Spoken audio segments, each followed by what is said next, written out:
స్త్రీకి అదృష్టం అంటే తిన్నదా లేదా అని పట్టించుకోని భర్తలు ఉన్న ఈ రోజుల్లో నువ్వు తింటేనే నేను తింటా అని తినిపించే భర్త దొరకడం స్త్రీకి అసలైన అదృష్టం. Please subscribe. ఇంట్లో ఎంతమంది ఉన్నా, ఎంత ప్రేమగా చూసుకుంటున్నా భార్యకు భర్త పంచే ప్రేమకు ఏదీ సాటి రాదు. భర్త తోడుంటే ఎంతటి కష్టాన్నైనా సులువుగా దాటగలదు. ఏడడుగుల బంధంతో మొదలైన ఎన్నో ఏళ్ల ప్రయాణం, ఎన్నో ఒడిదుడుగులు, అన్నిటిలో నీకు తోడుండేది చివరిదాకా నీ భార్య మాత్రమే. చెప్పలేనంత ప్రేమ కాదు, కొన్నిసార్లు ఆకాశమంత ఓపిక కూడా ఉండాలి. కావాలనుకున్న వాళ్లతో కడదాకా నడవాలంటే. అందమైన తోడు దొరకడం కాదు, బాధ్యత కలిగిన తోడు దొరకడమే అదృష్టం. అందంతో వచ్చేవి ఆవిరైపోతుంది, కానీ బాధ్యతతో వచ్చేది కడవరకు తోడుంటుంది.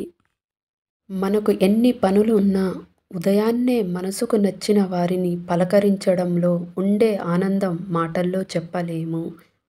ఒక బంధాన్ని కొనసాగించడానికి 1000 కారణాలు ఉన్నప్పుడు ఒక చిన్న కారణం కోసం బంధాన్ని వదులుకోకూడదు. కొన్నిసార్లు మన మంచితనమే మనల్ని ఒంటరిని చేస్తుంది. అది మనకు అర్థమయ్యే సమయానికి మన దగ్గర ఏమీ ఉండవు. కళ్ళల్లో కన్నీళ్లు, గుండెల్లో బాధ తప్ప.